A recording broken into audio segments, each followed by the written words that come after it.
ఇక తూర్పు గోదావరి జిల్లాలో పోలింగ్ సరళిపై మరింత సమాచారం మా ప్రతినిధి సాయి కృష్ణ ప్రత్యక్ష ప్రసారం ద్వారా అందిస్తారు. ఓటు హక్కు వినియోగించుకునేందుకు మండు టెండల్లోనూ బారులు తీరుతున్నారు. ఉదయం నుంచి కూడా ఇదే పరిస్థితి కనపడుతోంది. అయితే ఈవీఎంల మొరాయింపు, సిబ్బంది నిర్వహణలో లోపాలు ఓటర్లను విసిగిస్తున్నాయి, ఎక్కువసేపు అసహనానికి గురి చేస్తున్నాయి. గంటల కొద్దీ క్యూ లైన్లో నిలబడాల్సిన దుస్థితి నెలకొంది. ఈవీఎంల నిర్వహణలో ఇబ్బందులు తలెత్తడం, చాలా చోట్ల పదే పదే సాంకేతిక సమస్యలు తలెత్తడం మాత్రం ఓటర్ల అసహనానికి గురి చేస్తున్నాయి, అసంతృప్తికి గురి చేస్తున్నాయి. చాలా చోట్ల ఆగ్రహం వ్యక్తం చేస్తున్నారు. ఉదయం చాలా కేంద్రాల్లో ఇదే పరిస్థితి ఉంది. చాలామంది ఉదయాన్నే వచ్చారు. వాళ్ళంతా కూడా ఇక్కడ ఇబ్బందులు తలెత్తడంతో ఇళ్లకు వెనక్కి వెళ్ళిపోయారు. ఆ తర్వాత మధ్యాహ్నం వచ్చారు. అప్పటికి కూడా ఇదే పరిస్థితి కొనసాగుతుంది. ప్రస్తుతం మనం అనపర్తి నియోజకవర్గ కేంద్రం అనపర్తిలో ఉన్నాం. ఇక్కడ కూడా మధ్యాహ్నం వచ్చారు. మధ్యాహ్నం నుంచి కూడా మహిళలంతా కూడా వేచి ఉన్నా కూడా కనీసం ముందుకు సాగని పరిస్థితి ఉంది. గంటల కొద్దీ ఇక్కడే ఓటు వేసేందుకు నిలబడాల్సిన దుస్థితి నెలకొంది. జగ్గంపేట మండలం మల్లిశాలలో ఓటర్లు ఘర్షణకు దిగారు. గంటల కొద్దీ నిలబడటంపై తీవ్రమైన ఆగ్రహం వ్యక్తం చేశారు.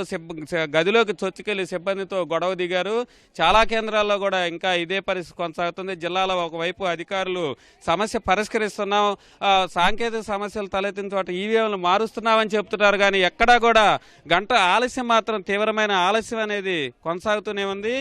ఈ సాయంత్రం ఎన్నికల 6 గంటల వరకు సమయం ఇచ్చారు. ఈలోపు అధిక ఓటర్లు మాత్రం ఓటు హక్కు వినియోగించుకోవచ్చు అని చెప్తున్నారు. కానీ త్వరగా ముగించుకునేందుకు సాంకేతిక సహకారం ఈవీఎంల ద్వారా వెంటనే ఓట్లు వేసుకునే అవకాశం ఉన్నప్పటికీ అది మాత్రం క్షేత్రస్థాయిలో కనిపించట్లేదు. తూర్పుగోదావరి జిల్లా వ్యాప్తంగా ఉదయం నుంచి కూడా ఇదే పరిస్థితి నెలకొంది.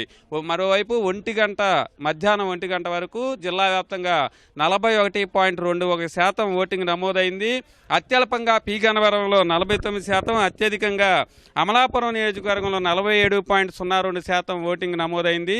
సాయంత్రం 6 గంటల వరకు పోలింగ్ కేంద్రాలకు వచ్చిన వారికి మాత్రం అనుమతిస్తామని చెప్తున్నారు. ఆ తర్వాత ఎంతమంది వచ్చినా కూడా పూర్తి స్థాయిలో ఓటర్లు హక్కు వినియోగించుకునేందుకు వరకు కూడా అవకాశం కల్పిస్తామని చెబుతున్నారు. కానీ చాలా వరకు ఎండల్లోనూ చాలా ప్రాంతాల్లో గంటల కొద్దీ ఓటు వేసేందుకు నిరీక్షించాల్సిన దుస్థితి మాత్రం తూర్పుగోదావరి జిల్లాలో నెలకొంది. మరోవైపు ఎంత ఇబ్బందులు ఉన్నా కూడా ఓటు హక్కు వినియోగించుకునేందుకు ఓటర్లలో చైతన్యం వెలువరుస్తోంది. ఓటు వేసి తిరిగి ఇళ్లకు వెళ్లేందుకు మాత్రం సాయంత్రం అలాగే మండు టెండల్లోనూ ఓటర్లు ఆయా కేంద్రాలకు తరలివస్తున్నారు.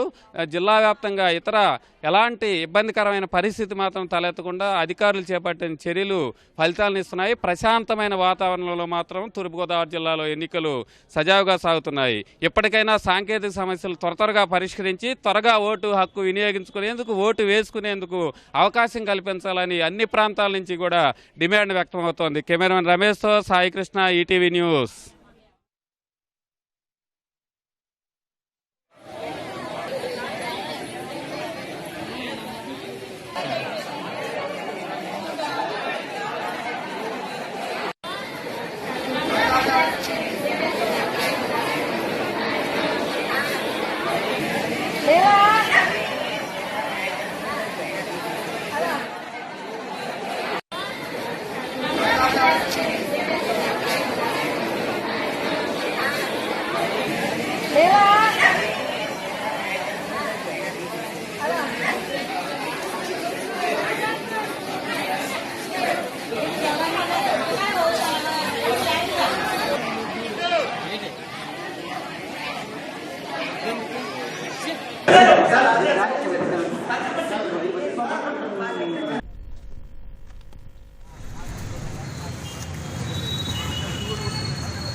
Lama